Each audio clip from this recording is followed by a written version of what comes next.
दोस्तों, कई चीज़ें हम जिंदगी में जाने या अनजाने में ऐसी कर देते हैं जिसका भुगतान हम तो करते ही हैं, साथ में हमारे घर वाले भी करते हैं।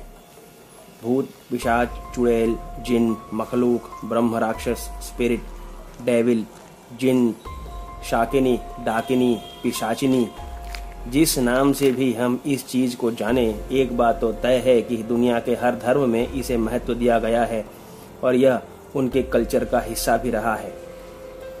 मेरा यह मानना है कि हम इनके वजूद को माने या ना माने, लेकिन कभी भी इनके साथ खिलवाड़ नहीं करना चाहिए, वरना इसका अंजाम बहुत भयानक हो सकता है।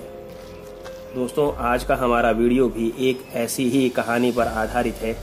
ये किस्सा मेरे ही एक मित्र दीपक पटेल के साथ हुआ था जब हम लोग 8वीं कक्षा में पढ़ते थे। यह उस समय की बात है। दोस्तों, हमारा स्कूल 7 बजे शुरू हो जाता था, इसलिए हमें घर से 6:15 बजे ही पैदल निकलना पड़ता था।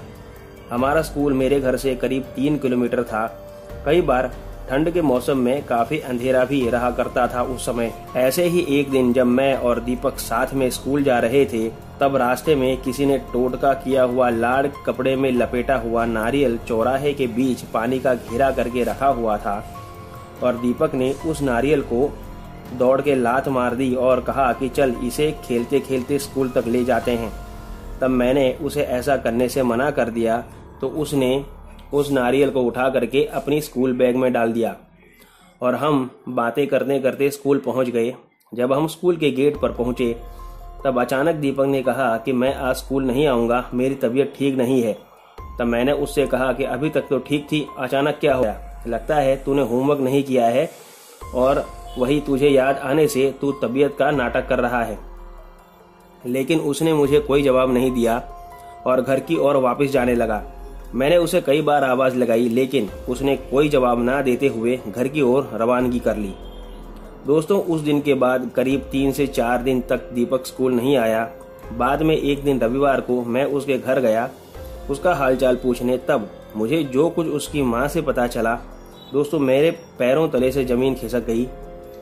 दरअसल दीपक की माँ ने मुझे बताया कि जब दीपक उस दिन स्कूल ना जाकर के घर वापस आया था, तभी से उल्टा सीधा व्यवहार करने लगा था और दोपहर में खाने के लिए मटन मांग रहा था, जबकि वो लोग एक प्योर जैन फैमिली को बिलोंग करते थे। उसके पिताजी को लगा कि अपनी माँ से मजाक कर रहा है, इसलिए उन्होंने उसे कुछ नहीं कहा। और उसी दिन रात के समय दीपक आधी रात को उठ करके अपने छोटे भाई के सीने पर बैठकर उसका गला दबाने लगा और जोर जोर से चिल्लाते हुए कहने लगा कि मैं सबको मार डालूंगी, मैं किसी को जिंदा नहीं छोड़ूंगी। उसके माता पिता ने बड़ा जोर लगा करके उसे छोटे भाई को उसके हाथों से छुड़वाया। तब वह चिल्लाते हुए रसोई घर में चला गया और सब कुछ इधर उधर फेंकने लगा और कहने लगा कि मुझे खाना चाहिए, मुझे भूख लगी है। लेकिन उसे वहां कुछ ना मिलने पर उसने पानी का पूरा मटका उठाकर पूरा पानी पी गया। ये देख करके उसके घर के सभी लोग काफी डर गए और उन्हें कुछ समझ नहीं आ रहा था कि क्या करें, और वह हाथों के बल चलते हुए घर से बाहर निकला और अपने पिता की ऑटो में जाकर के सो गया। ये सब देख करके घर के सभी लोग डर से सहम गए थे।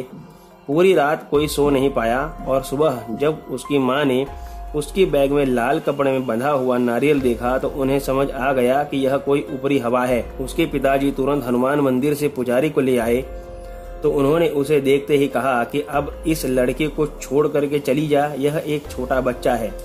उसके बाद पंडित जी ने कुछ मंत्रोच्चारण करके दीपक को एक ताबीज पहना दी और कहा कि कुछ दिनों तक अब तुम घर से बाहर नहीं निकलोगे और जब स्कूल जाओगे तो रास्ता बदल के जाना। दोस्तों, पंडित जी ने कहा कि इस नारियल को यह लड़का जहां से लाया था वहीं छोड़ दिया जाए और साथ में श्रृंगार का सामान भी रखा जाए ताकि उस चुड़ैल को इस लड़के से दूर रखा जा सके। दीपक के पिताजी ने वैसा ही किया और दीपक की स्कूल ही बदलवा दी ताकि उसे उस रास्ते से जाना ना पड़े। आज दीपक एक मैकेनिकल इंजीनियर है और उसका एक भरा पूरा परिवार भी है। दोस्तों, कैसी लगी आपको आज की कहानी, मुझे कमेंट बॉक्स में ज़रूर बताइए। और अगर आपको कहानी अच्छी लगी हो तो वीडियो को लाइक और चैनल को सब्सक्राइब करना ना भूलें। अगर आपके पास भी ऐसी कोई कहानी है तो आप मेरे साथ मेरे ईमेल पर ज़रूर शेयर करें। मैंने अपना ईमेल डिस्क्रिप्शन बॉक्स में दिया हुआ है। तो मिलते हैं अगली कहानी में। तब तक stay home, stay safe. Thank you.